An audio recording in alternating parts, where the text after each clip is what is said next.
नमस्कार सभी दोस्तों को स्वागत है आपका हमारे चैनल सोलनेटर पर।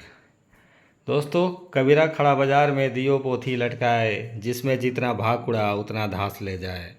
इसका मतलब क्या है? सुनने में तो बड़ा अजीब तरह का लगता है और ये कबीर का कोई दोहा भी नहीं है, लेकिन इसको आप बस ऐसे समझिए कि कबीर बाजार में खड़े हैं, पोथी को लटकाए, अब जिसमें जितना क्षमता है ज्ञान बटोरने का उतना वो बटोर लें और बटोर के जाएँ।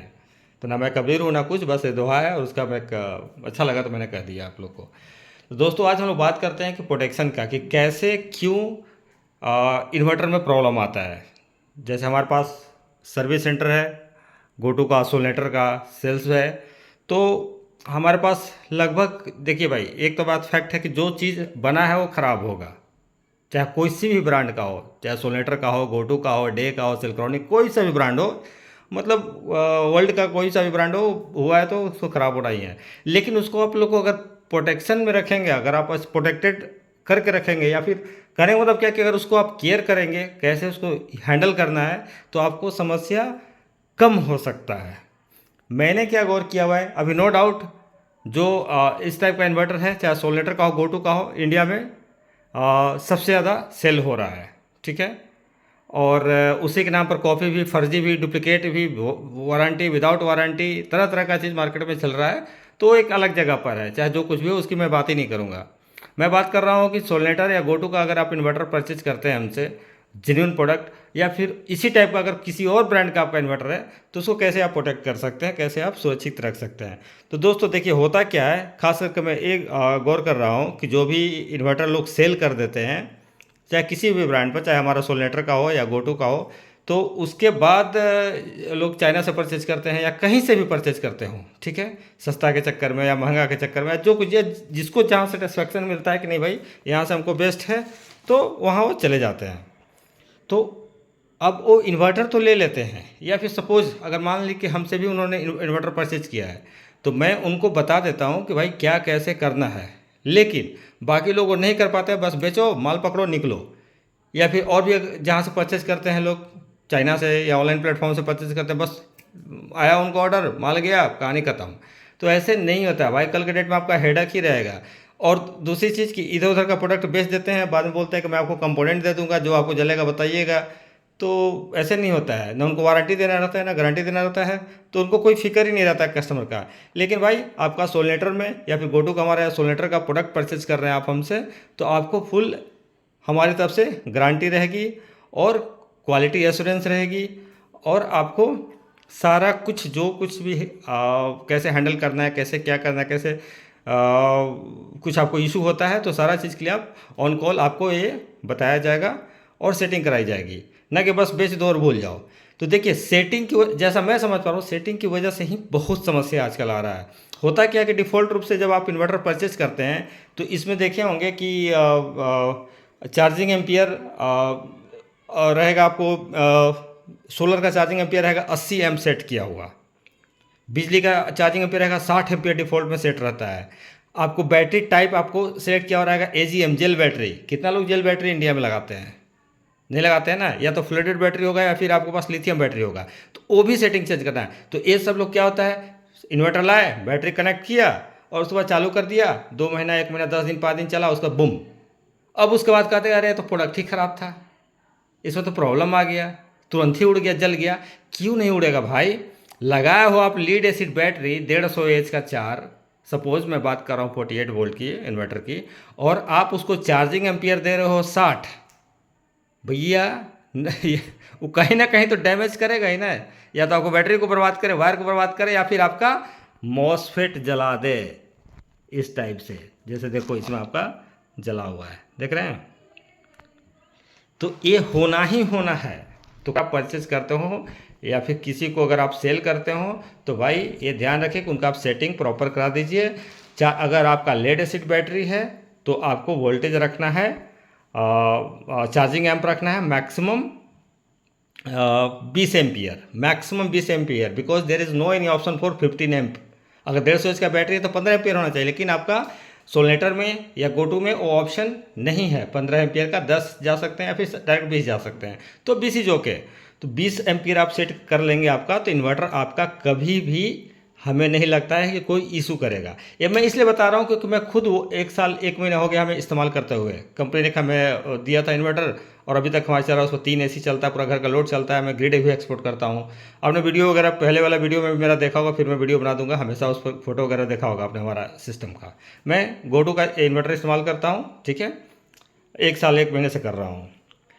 तो दोस्तों और बढ़िया चल रहा है, कोई दिक्कत नहीं है। जैसा हमें चाहिए था वैसा हमने उसको डिज़ाइन करवाया था, हमने अपना बताया था कि भाई हमको इस तरह का रिक्वायरमेंट है। और उस पर एक चीज़ और, कोई ब्रांड प्रिंटेड नहीं है, उस पर स्टिकर लगा हुआ है, ठीक है। क्योंकि उस टाइम जो था अपना है, भाई ही हैं, छोटा भाई हम हैं। तो प्रोडक्ट अच्छा हमारा चल रहा है, कोई भी उसमें इशू नहीं है। तो क्योंकि मैं उसको सारा सेटिंग ओके रखता हूँ। चार्जिंग एम्पियर अगर आप रखेंगे 20 लेड एसिड बैटरी है, कोई भी आपको इशू नहीं आएगा। दूसरी चीज़ बैटरी टाइप में आपको जा करके डिफ़ॉल्ट से AGM रहता है, वो जेल बैटरी के लिए होता है, ठीक है। उसको आपको नहीं रखना है। अगर वो आप रखेंगे तो ऐसा नहीं कि वो गलत है, उसको आप रखेंगे तो आपका बैटरी कभी भी फुल चार्ज नहीं होगा। वो धीरे धीरे चार्जिंग करता है और 56 तक जाता है हमें लगता है, और बस उसके बाद स्टॉप हो जाता है 54 में, फिर आपको एक फ्लोट चार्ज में चला जाएगा। तो उसको आपको अगर रेसिड बैटरी है तो charging amp 20, solar charging amp या और यूटिलिटी चार्जिंग एम्प जो भी रखना है उसको 20 से ज़्यादा नहीं रखना है। मतलब सोलर चार्जिंग भी 20 और यूटिलिटी चार्जिंग अगर करना चाहते हैं तो उसको भी 20 रखिए। या फिर अगर बिजली बचाना चाहते हैं तो उसको 2 एम्पियर करके छोड़ दीजिए, या 10 एम्पियर डाल दीजिए, आपकी मर्जी, जैसा आपकी इच्छा हो।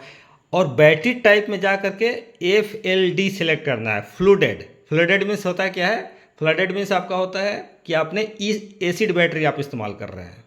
तो इसीलिए बैटरी टाइप में जाकर के फ्लडेड सेलेक्ट करना है। और आपका जो चार्जिंग एम्पियर है 20 रखना है। तो आपको ये समस्या कभी भी नहीं आएगा, ये समस्या कभी भी नहीं आएगा। मॉसफेट उड़ेगा तो पूरा आपका सिस्टम फेल हो जाएगा, IGBT भी जाएगा, और भी बस वोल्टेज सेक्शन में भी इशू आ सकता है। अगर मान लिए कि आपके पास मेरी बातों को आप ध्यान से सुनिएगा, आपको बहुत फ़ायदा होगा, ठीक है। अगर आपके पास पैनल पूरा नहीं है, सपोज आपके पास पैनल मान लीजिए 3 किलोवाट का ही है, ठीक है, उस कंडीशन में अगर आप 20 एम्पियर रखते हैं, बैटरी टाइप तो आपको फ्लोडेड रखना है।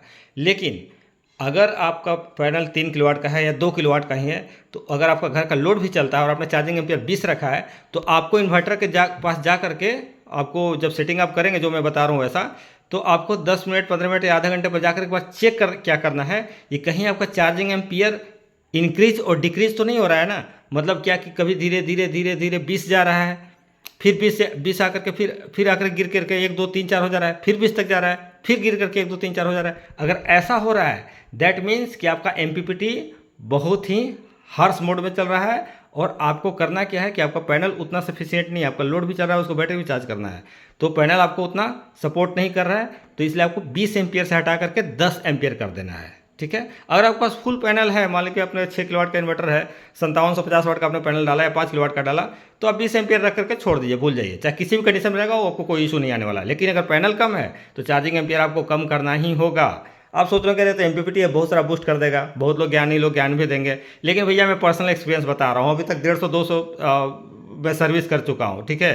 आप समझ सकते हैं कि जितना सेल है गोटू का और अब सोलनेटर का भी, और एक ही सर्विस सेंटर है, तो कितना हमारे पास रिपेयर के लिए आता होगा, समझ गए।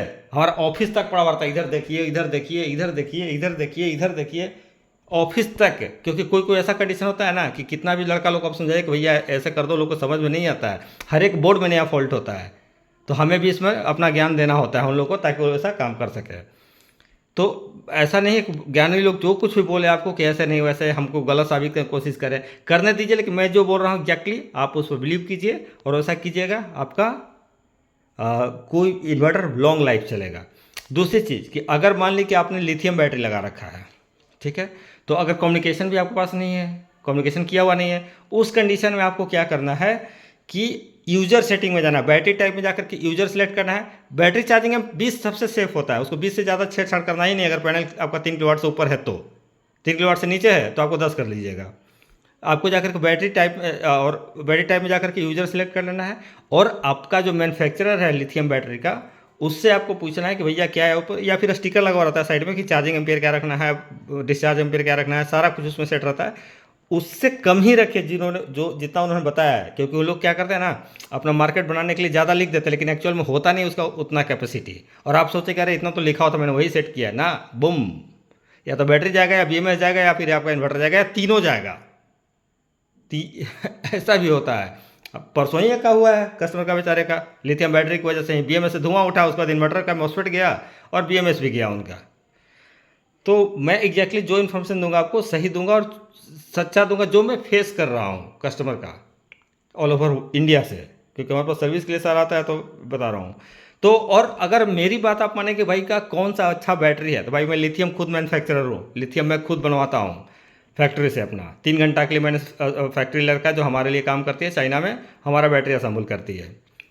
तो लेकिन मेरा अगर रिकमेंडेशन मानेंगे तो मैं लेड एसिड बैटरीज को समझता हूँ कि इंडिया के वेदर के अनुसार, इंडिया के यूजर के अनुसार लेड एसिड बैटरी अच्छा है।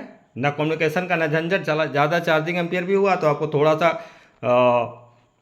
बैटरी पानी खोलेगा ज़्यादा, तो सेफ चलता है। और एसिड एसिड बैटरी वाले का बहुत मेरे पास कम कंप्लेंट भी आता है, जैसे जितना भी सर्विस के लिए आता है ना, तो उसमें मैं देखता हूँ जिनका एसिड रहता है तो बहुत कम आता है कंप्लेंट। मतलब मैं देख करके कस्टमर बोल देता हूँ कि आप एसिड बैटरी, आप लिथियम इस्तेमाल कर रहे थे ना, वो बोलते हैं कि हाँ सर लिथियम इस्तेमाल कर रहे थे।